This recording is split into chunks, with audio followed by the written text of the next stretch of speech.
Welcome back, everyone, to Live Lead Legacy, the podcast where we spotlight the leaders who are living with purpose, leading with integrity, and leaving a legacy of impact in their communities and their industries. I'm your host, Carlos Luna, and I'm honored to welcome someone who exemplifies all three.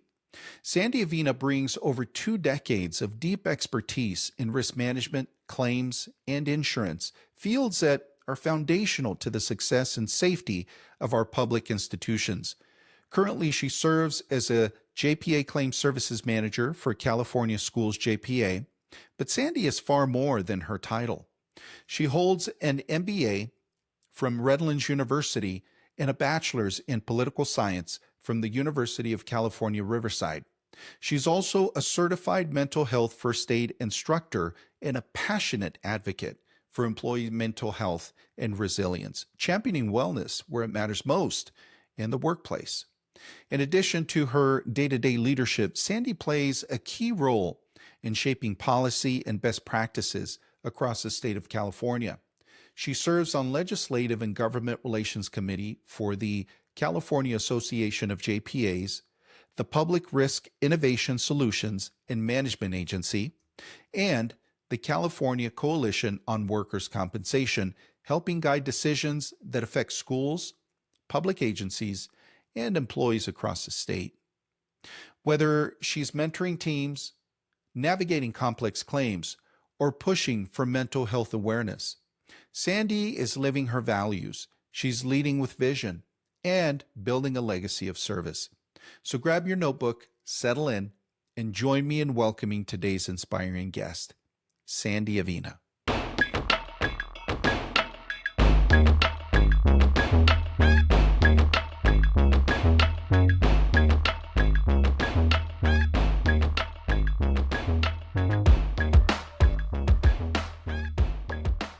Sandy, welcome to the Live Lead Legacy podcast. I really appreciate you taking the time to join us today. Thanks, Carlos. Happy to be here. Yeah, of course. I've really enjoyed getting to know you. I've really enjoyed taking a look at the content that you've been publishing online, which I want to hear a lot more about the inspiration of it and how you come up with the different concepts. I think that you're doing a great job. So we'll dive into that deeper here a little bit further into our conversation.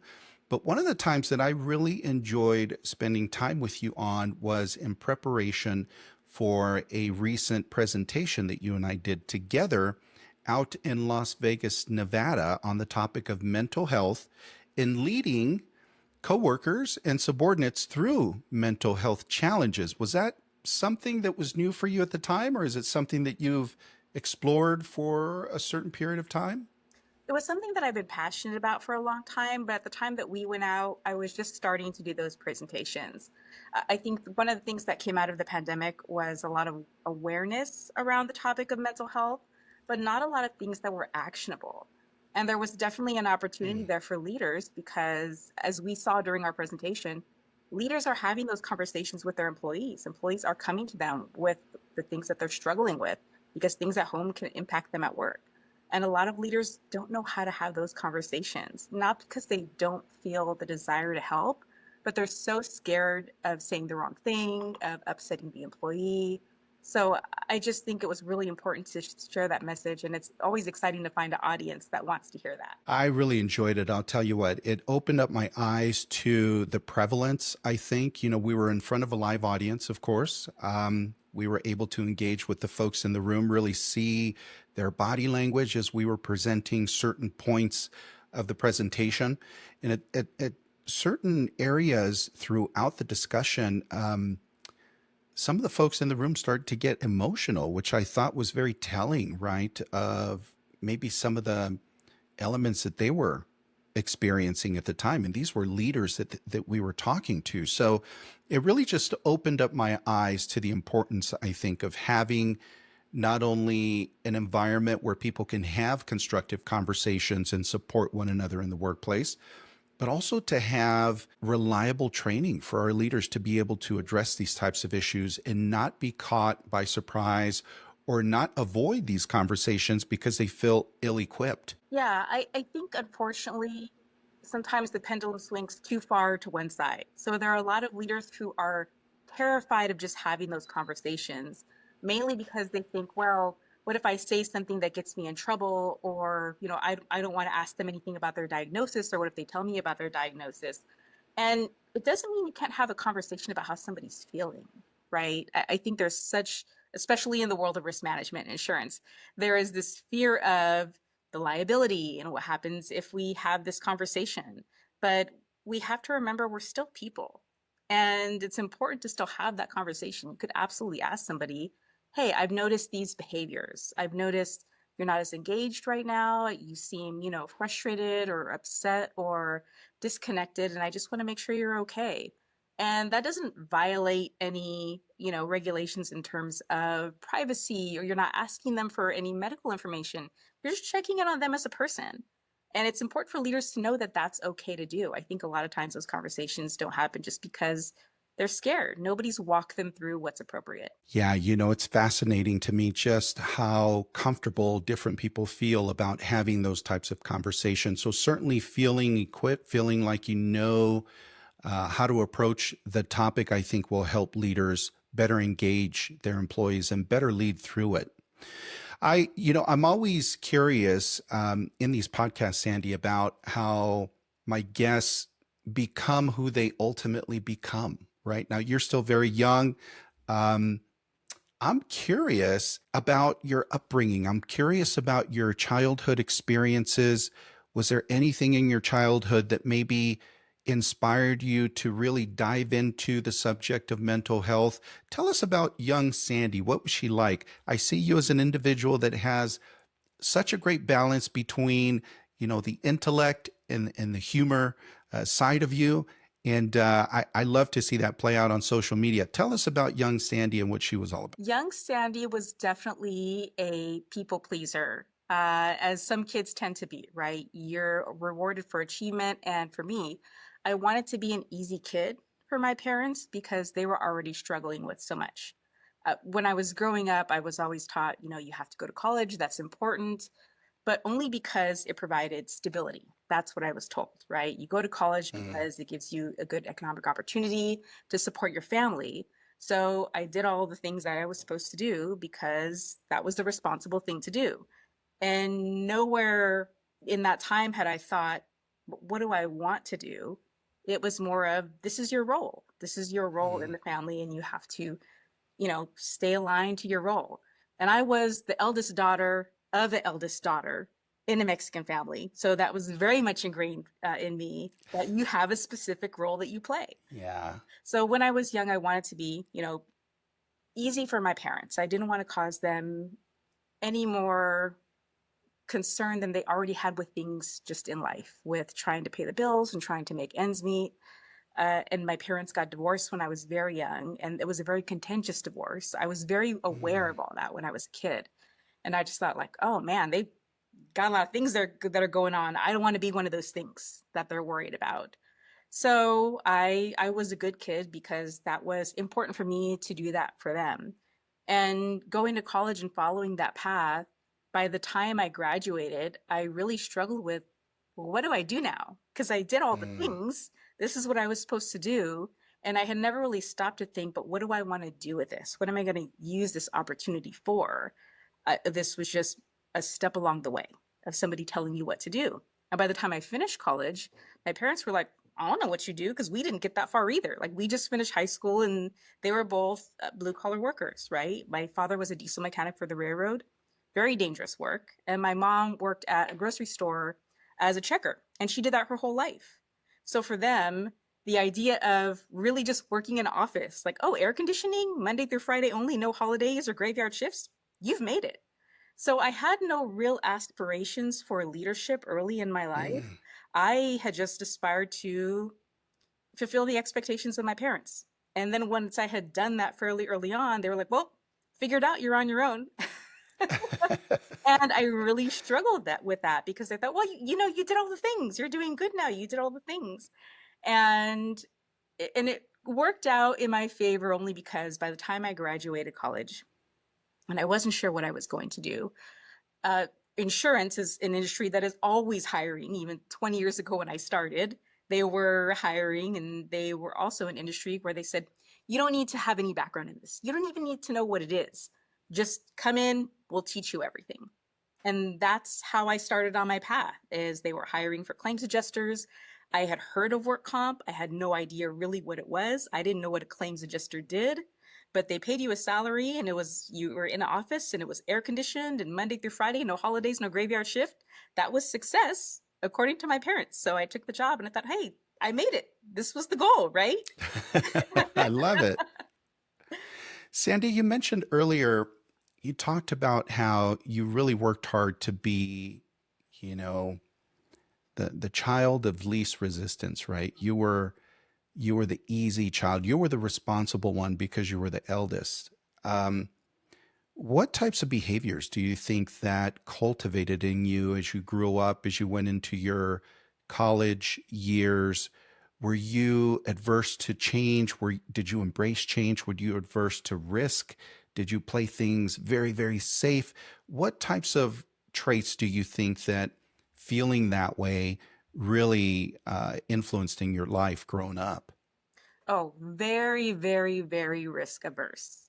It took me a long time to understand that that's not the way you play the game, that Mm, there's a lot more growth and opportunity when there are certain risks that you take. But early on, I really was afraid to take risks because it wasn't just me that ultimately paid for that. It was also my family, right? If things mm. didn't go well. And I definitely had that scarcity mindset. And again, it's just growing up in that environment with this idea of what happens if you lose your job tomorrow?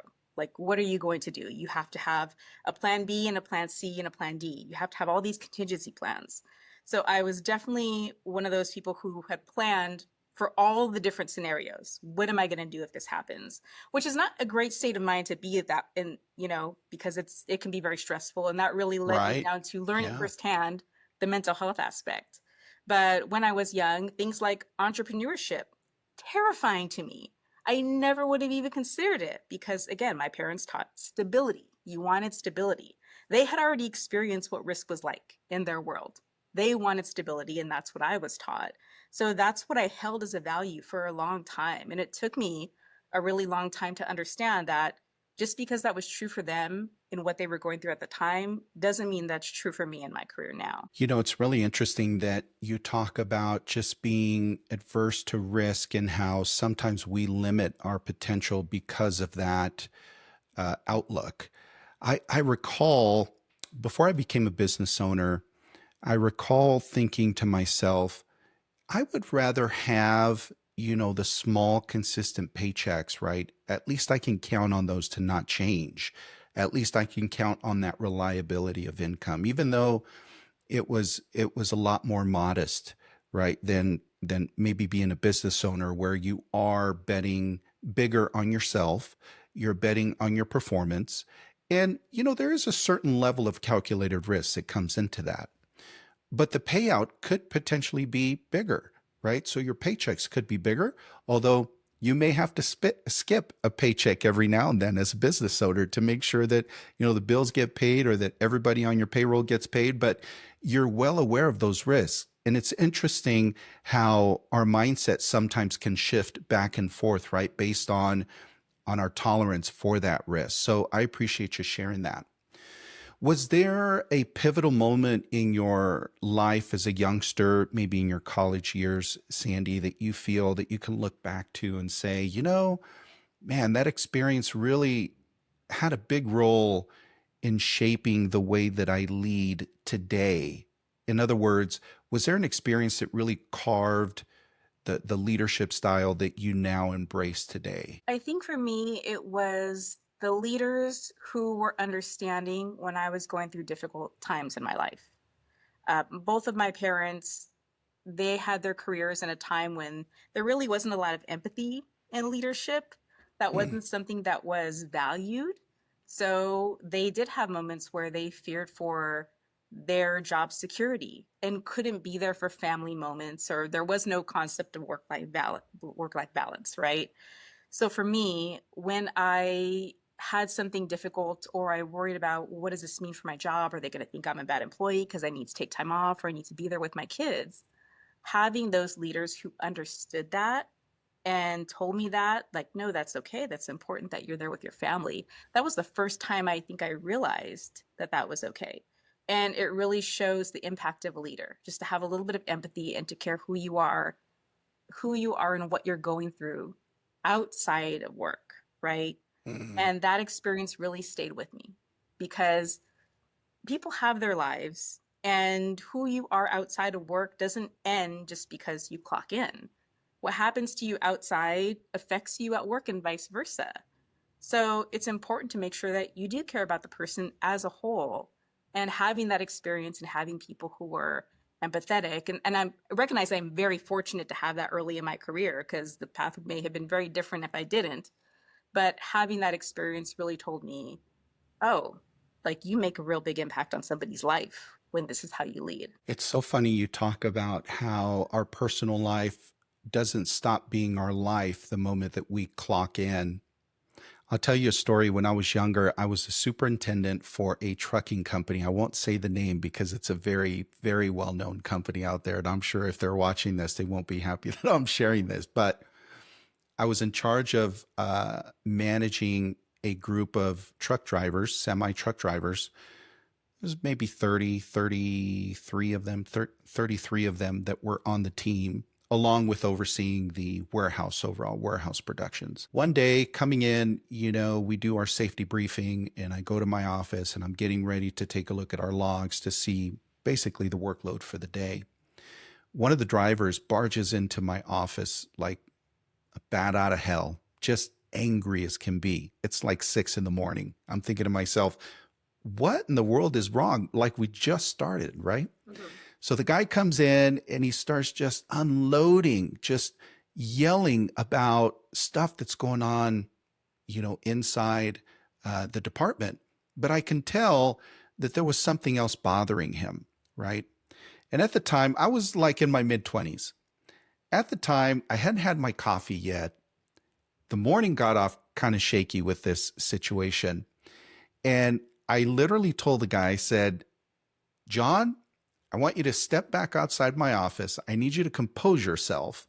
And then I need you to come back in and let's talk like adults. I said that to him out loud. I mean, obviously you wouldn't do that. That's a perfect example of what not to do. Yeah. But it reminded me of the situation as you talk about how, we don't stop being stressed out about what's going on at home just because we show up to work. All of those pressures, all of those stresses come to work with us. And sometimes as leaders, if we're tone deaf and we don't hear what our employees are truly being stressed about, we can make some pretty grave mistakes, right? In hindsight, after that happened, I kept thinking to myself, what happens if John would have stepped back outside, but rather than coming back inside my office, he would have hit somebody on his way out? Or what if he would have jumped in his truck and got on the road angry and fuming and frustrated at what was going on, not just at work now, but what was going on at home, and gets in a car accident and injures somebody else, right? That has nothing to do with what's going on at work or at his home. So a lot of really bad things could have happened, but you pose such an excellent point that we don't stop being who we are and the pressures that come with who we are the minute that we clock into work. What a wonderful, wonderful point to make.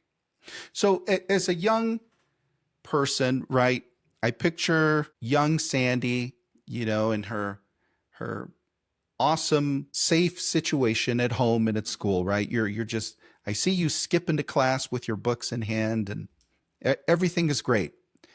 If that version of Sandy can see today's version of Sandy, and I love to ask people this question because I'm fascinated by the answers. They're all over the place. But if that version of Sandy could see the version of Sandy today, what do you think would surprise young Sandy most about Sandy today? I think young Sandy would be most surprised at the lack of fear, because that safety, that desire to be really safe, way on the other side, right? Terrified to make anything that is even remotely risky. That's really primarily driven out of fear. And it took basically my whole life up until this point and all my experiences to teach me that there really wasn't anything to be afraid of. And more Mm, importantly, that there are things that you can lean into because you want to do them and not just because you're supposed to do them. I think for a long time I followed a path that was set out for me because that's what I was supposed to do. And that was part of my identity is I was dutiful and I was responsible. And this is what that means. So there was really a change for me once my kids became adults. I think that's where the shift happened. I had my kids fairly young. And so I went straight from, being the responsible daughter to being the responsible mom and doing all the things you're supposed to do. And then when they become adults, they always need you. They're your kids. They always need you, but they don't quite need you in the same way. There's some distance. They have to grow and become their own people. And all of a sudden, you have all this time on your hands, and your role as a parent changes. And that was very, very jarring for me. I didn't see that coming. mm, When it happened, it was so unsettling for me because I thought, what do I do now?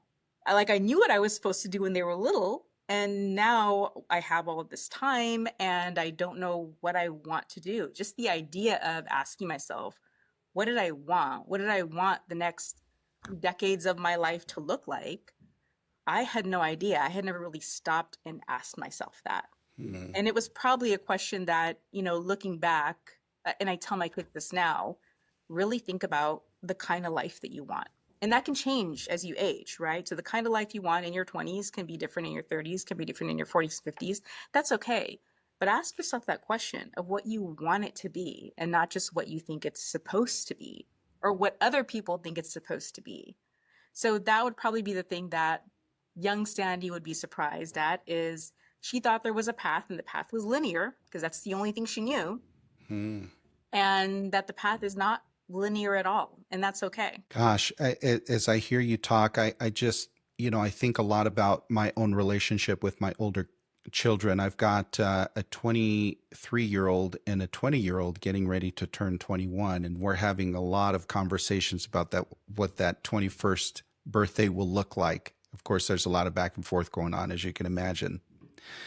Um, but as they became independent, as they left the house for college and then seemingly never came back, that was a very challenging time for me as well, emotionally. And I don't know if it's something culturally that you and I both share, Sandy, but, when I was a kid, my mother, she didn't want me to move out of the house. I went to college. She wanted me to move back in. And literally, it wasn't until the day that I got married that she was okay with me moving out. And it wasn't something that I ever even pushed the issue on because she was so, uh, what's the word? She was so dead set on me being home until I got married and I was ready to start my own family, right? In hindsight, I definitely see that being a part of who I am today as well. I would have loved for my older kids to stay home until they were ready to get married and, start their own families. But obviously they had other plans and I didn't feel right, imposing on them that belief that you need to be home until you start your own family. And so I also went through a pretty big change in my life as a result. So yeah, I don't know if it has something to do with, culturally or where that comes from, but very, very, very big change. I know that you currently work for a public agency. Walk us through, tell us a little bit about that, just high level, Sandy. I don't necessarily want you to get into the weeds, but I know that you have a job that serves the community, that serves the education sector of the great state of California, where you're based out of. Tell us a little bit about your job, and perhaps what the most rewarding part of what that job is for you today. So I work for California Schools JPA. We are a risk pool that serves school districts in Southern California. I am the claim services manager. So I oversee the team that handles the relationship management with our third-party administrators, with our school districts, and oversees those claims programs for workers' comp and property liability. And risk pooling is so important for public agencies for a couple of reasons, right? One, there's not a lot of appetite in the market right now for a public agency risk, especially schools just across the US. That's why most of them pool. So it's definitely a needed resource. And two, school administration is a beast. School administration is so difficult. It is so difficult to run a school district, to educate kids, all the regulatory things that schools have to do. The last thing on their mind is insurance and claims. And it takes a specific style and type of expertise to understand those programs and help them be successful. So that's the rewarding part of me. For me, is me and my team can focus on that so that schools can focus on educating kids, because there's so much that they have to do. And it really was eye-opening for me coming to work for this organization, because the only thing I really knew about school administration was my own experience as a student, K through 12, and the experience my kids had, K through 12, as a parent with kids in school. I never really understood the inner workings. And so this really was a great experience for me to see how much work and resources it takes to educate kids and the different challenges that educators have today, especially in California. There's, so many, there's such a need for teachers right now, and it's a tough environment to teach in. So anything that we can do to help schools so that they can focus on kids, that's rewarding for me. Sandy, I know we were talking earlier about just your passion for mental health and being a support system for your employees and for the individuals that work within your organization from a mental health standpoint.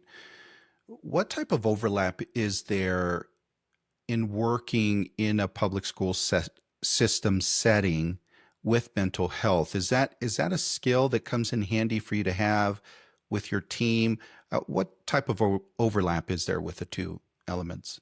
I think it's an important skill to have, mainly to identify when people start exhibiting signs of burnout.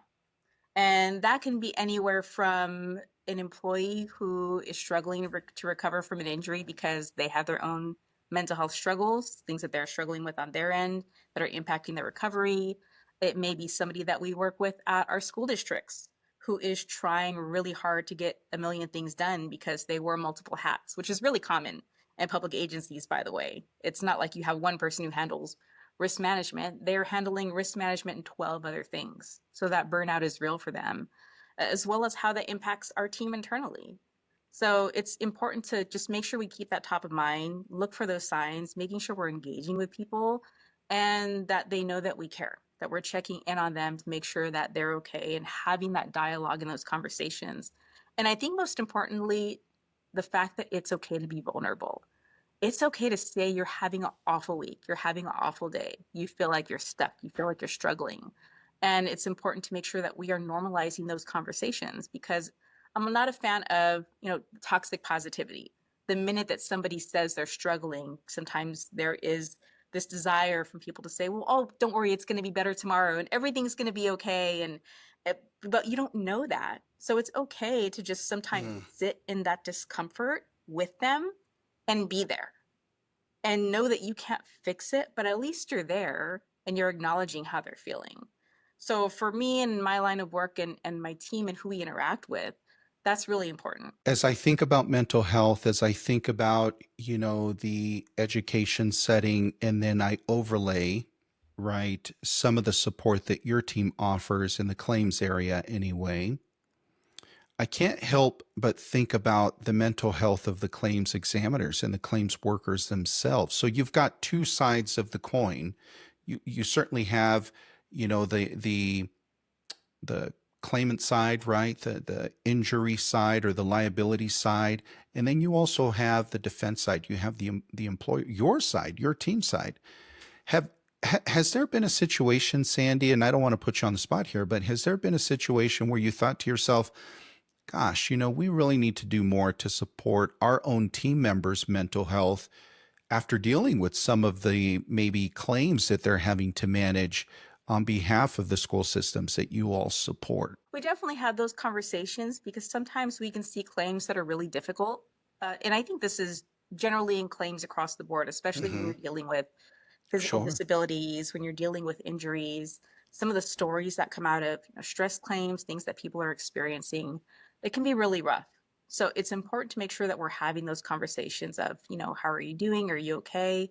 You never know if being exposed to a particular claim and seeing something can be triggering for someone, can make it really difficult because maybe they've gone through something similar.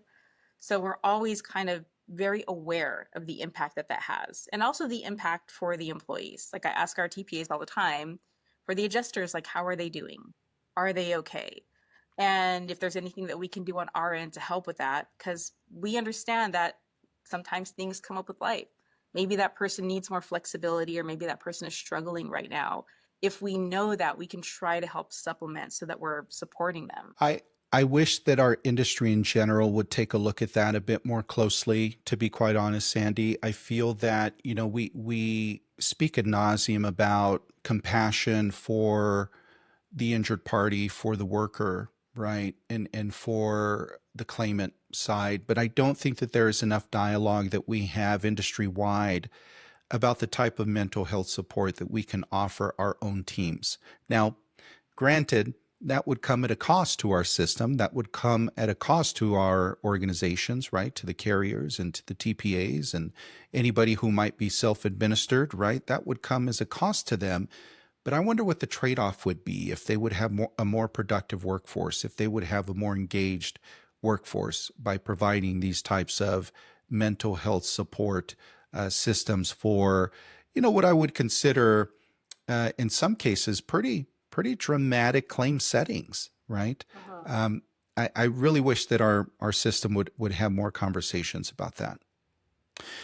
I'm wondering, as you're navigating, right, your day-to-day environment, as you're working throughout your process, as you engage in high stakes situations, there always are.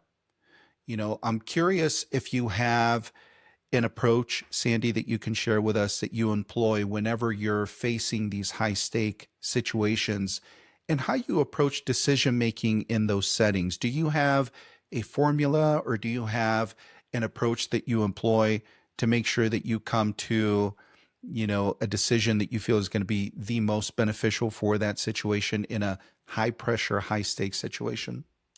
I think for a lot of those, the work has to start early on, right? You can't pick your team on game day.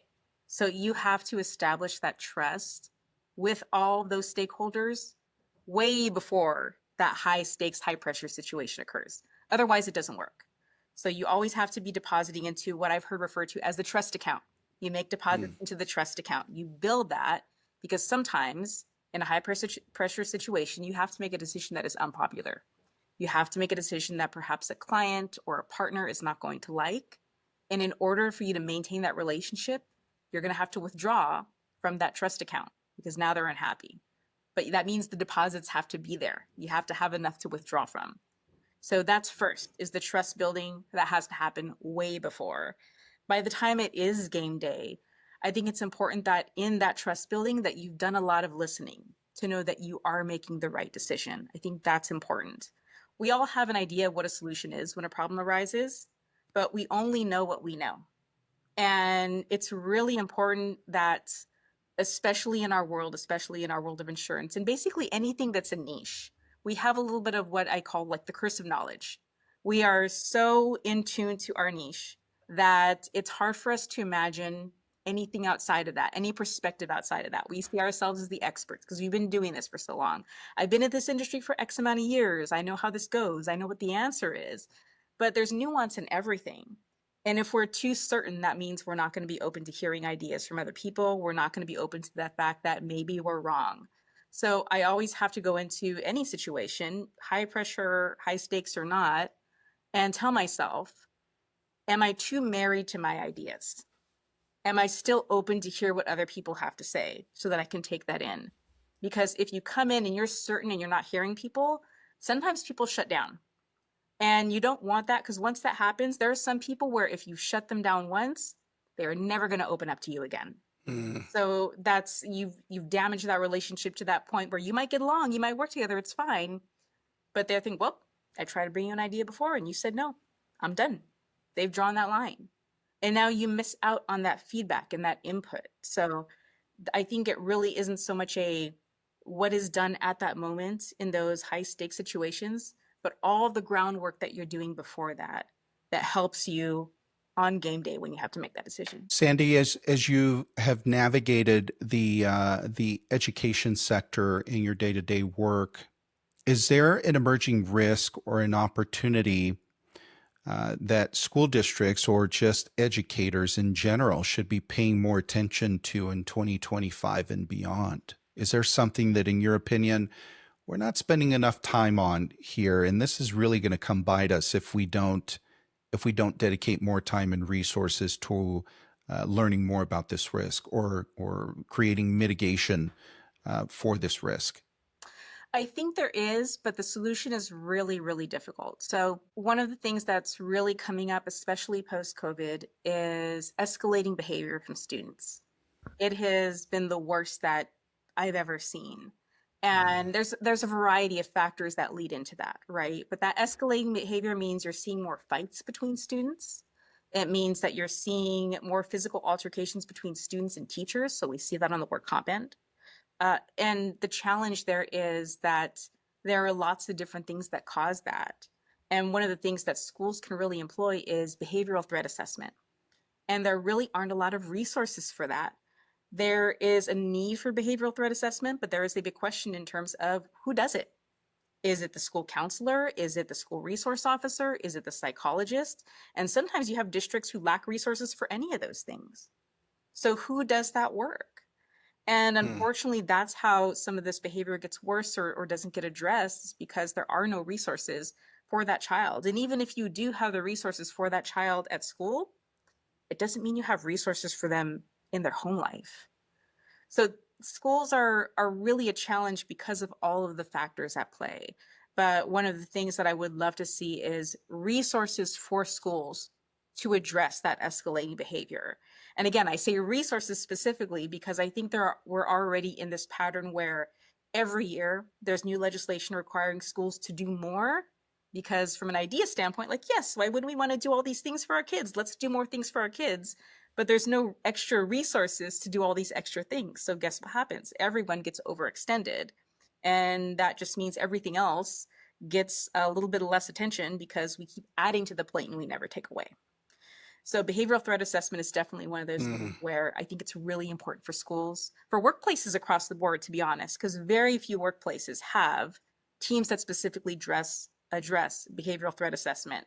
You would think HR does it, but HR doesn't do it. You have to have somebody specially trained in that. So a lot of organizations don't have it, but we definitely see the risk and the impact for schools because you're dealing with kids and that specific behavior pattern. If you had a magic wand and if you could talk to anybody right in the audience, if you're looking at the camera today, Sandy, who would you engage to get involved more along those lines? Is it our legislators? Is it our head educators? Is it parents? Who needs to be involved in addressing that looming risk, right, in the school system so that we can be better prepared in the future? I think it's everyone. And that's the tough part, right? It's not one person who has this ability to say, okay, magic wand, here's your resource. It really has to be the community as a whole that addresses Mm. this. It has to be important for school leadership. It has to be important for the parents. It has to be important for legislators to give those resources to schools. So it has to happen all at once. Otherwise, when it's just one piece happening here or there, you move the needle a little bit, but really not enough to be effective. And that's one of the challenges. So I've watched you on social media for a number of months now. I love the footprint that you're creating. I love the message that you're spreading out there. As I mentioned earlier, it's equal parts engaging educationally, but also very entertaining. You really have a knack for picking up modern trends, modern um, uh, themes, and incorporating them into risk management related content, which I love. If there were somebody that was watching this episode today, Sandy, that has seen your work on social media and they aspire to have a better footprint on social media, what advice would you give them? What inspired you, number one, to move in that direction? Number two, how can somebody replicate that if they wanted to? Now, you might say, well, you know what, Carlos? I'm Sandy Avina. I am one of one. It can't be replicated, which is likely the case, and I understand that. But what advice would you give a budding social media influencer that's looking to spread their wings like you have? My advice would be you're your own hardest critic. to just start. That is the biggest barrier is just starting. That fear of being visible. And even for me, it took me, I mean, I have only been doing it for maybe a year and a half now, but I took a long time to build up the courage to be visible on video. I started with memes because memes were easy. I could post a meme, but I sat on the idea for videos for months because I was terrified, like many people are. But what I've learned, and here's the advice I give: the confidence comes from doing. You are never going to feel ready. You're never going to feel ready. Please don't wait for that day. In anything in life, right? You feel ready by doing. So whatever it is, you got to make it before you can make it good.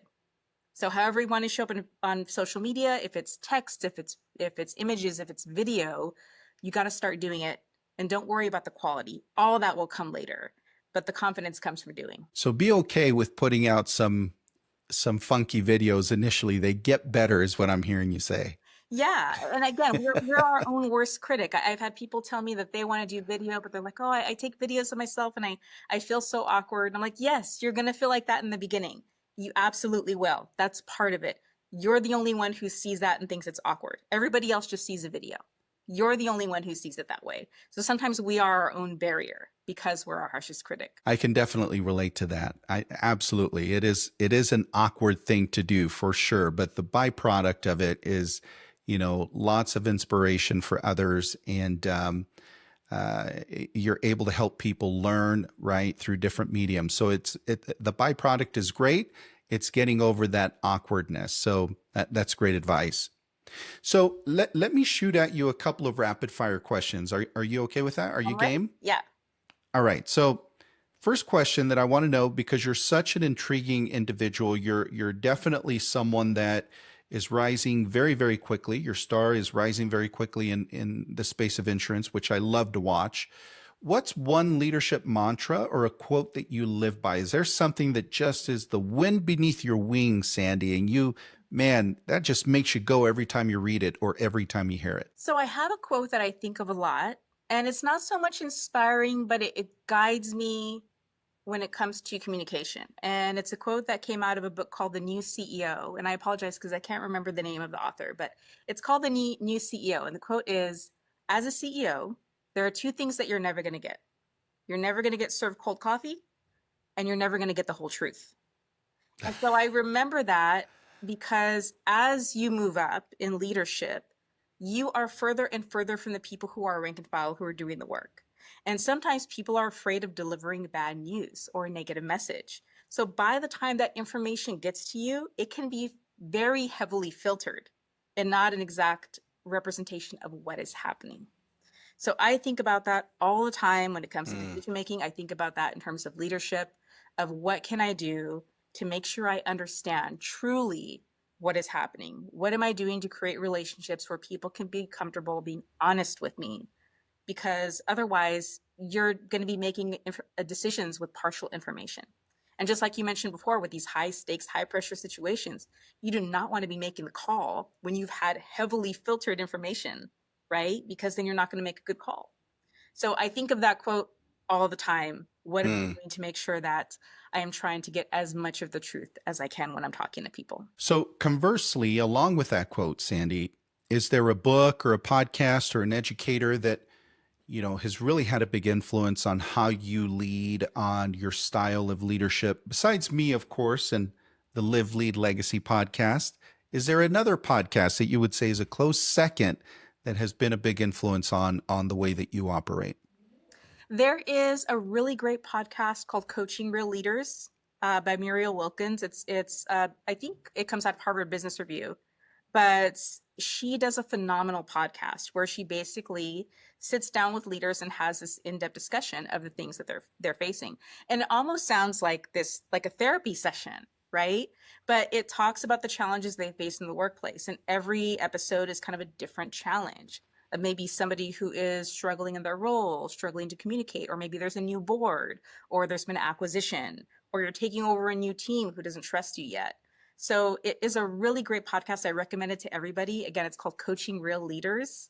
And I also follow her on LinkedIn, Muriel Wilkins. She does phenomenal work. So I think that's a great way to get some insight from a fantastic leadership coach who sees these sorts of problems that you're probably going to identify and recognize, at least in some of the episodes, and have some really great takeaways. It's great to be able to hear from more experienced people like that. You know, one of the most beneficial experiences that I had as a young leader growing up was sitting in a room with older leaders that have experienced these types of challenges and just having these, I like the way you put it, these therapy sessions, right? Where you come in and you just talk about the today's challenges. What are you dealing with today in your organization?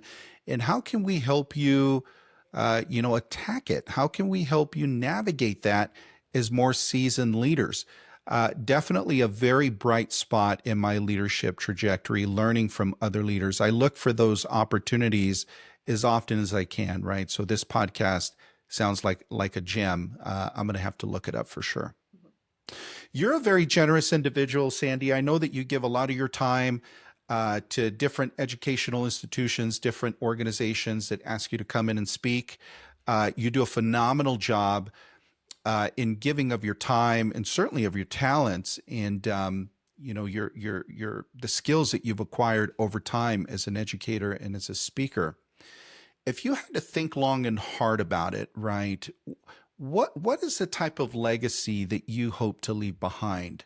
Maybe in your career, maybe in your workplace or in your industry, or maybe in your family, right? If there's a legacy that you are really working to create, maybe in your community, what does that legacy look like for you? One of the things that I tell my kids is that no one goes to their deathbed thinking, gee, I wish I hadn't learned so much. So for me, it's being able to educate as much as I can with the things that I have expertise in, because I think they're important. That's why I create the content I create. I think it's important. And I think the lack of knowledge is just our formal paths for education tend to be very dry and very collegiate. And there's a place for all that, don't get me wrong. But it's also not accessible for people who are starting at ground zero in a knowledge base and they want to learn about our industry and they want to get into this world. But it can be overwhelming and intimidating the way it's currently taught. So that would be what I would hope I would leave behind is, did I reach as many people as possible? Did I help make this accessible? Did I make it interesting? Did I help you get as passionate about this as I am? Because that's really where the content comes from. Insurance touches everything. It's in everything. That's why it's so easy to come up with these different scenarios and pull in insurance as an example. And I love when people reach out to me and they're like, hey, now I understand this concept. I didn't get it before, but you made this video and now I get it. That means a lot to me because that's my whole goal. And I try to do that for risk management at home. I try to do that with my kids in terms of teaching them everything that I'm going through, what I'm struggling with, so they can see honestly what it's like me. You know, everybody's living their life for the first time, right? So every year, however old you are, it's your first time being that age and you have lessons to learn. So I try to be transparent and open with my family about what I'm going through so they can at least learn from that as well. But that would be the legacy I would hope I would leave behind is, did I reach as many people as I possibly could? And with that, there's a couple of projects that I have coming up that I'm super excited about. One is my website that I just launched a few weeks ago, kind of in the vein of just having resources and a blog to make risk management insurance interesting and easy to understand. Because I was doing everything on LinkedIn before, but not everybody's on LinkedIn. So this was a way to make it accessible to more people. And I'm also co-authoring a book that hopefully comes out in January with Angel Huerta. We're working together to create a risk management book for people who are new to it, who need some help understanding in a way that's easily approachable and not so intimidating. Sandy, what is the URL for your website? It is riskfluencer.org. Riskfluencer.org.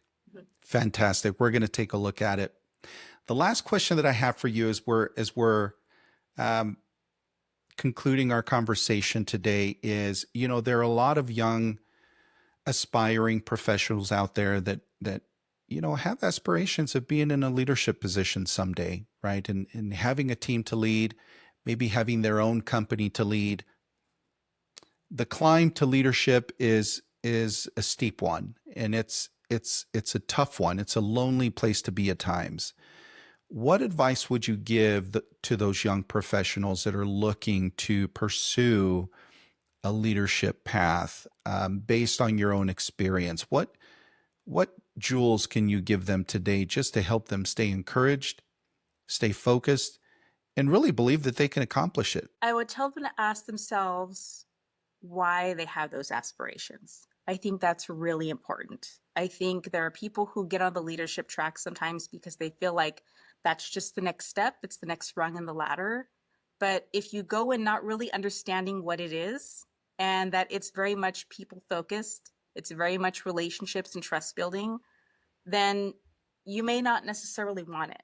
So it's important not just that we get leaders, but that we have people who really want to be leaders and who aren't just going for leadership because they think, well, it's the next title and, it pays more money. And so this is what I'm going to do. Because that's how you end up with a very unhappy leader who doesn't enjoy their job, because not everybody wants it. And there has to be more transparency from existing leaders of what the role is actually like.